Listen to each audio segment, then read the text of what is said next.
Hello mga bayi, mga badima, kaagri, may adlaw nyo diha, kumusta? For today's video guys, akong ipakita ninyo atong paghimo sa atong greenhouse.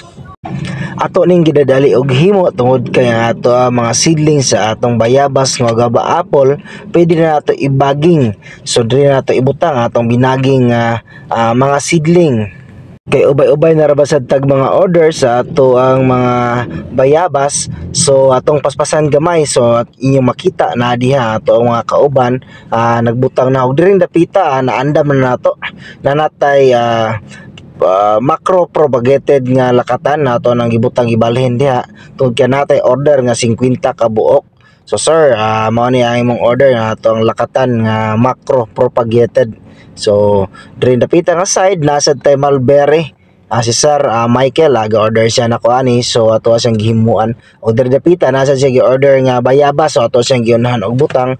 Ang the rest ani ato ang ibaligya og ang mga uban ani atong ipanghatag sa ato mga followers sa atong FB page. So mao ni ang ato ang bagingonon, no? So ubay-ubay gini ang atong bagingonon, so wala pa gid taon ta ka 1/8, no? Gamay pa jud kaayo ang nakuha sa ato ang mga seedling yung makita.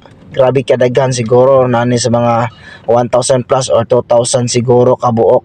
So dili pa gid madali nga trabaho. So nasa ta dihay chameleon nga variety nga dragon fruit, ato na siyang gipagamot diha kay kaso og naay mag-order ato makahatag dayon ta nga pinagamot na mabuhi na dayon sa ila. So mao ni ato ang propagated nga macro propagated nga lakatan, ato ani siyang gipractice-practicean og parabuyag bansad nahimo sa gidnoon. So thank you for watching sa ato mga video guys. Palihog dito follow sa atong FB page Datulite na Agri Farm para mas taas mog chance nga matagaan og libre nga bayabas seedlings. Thank you.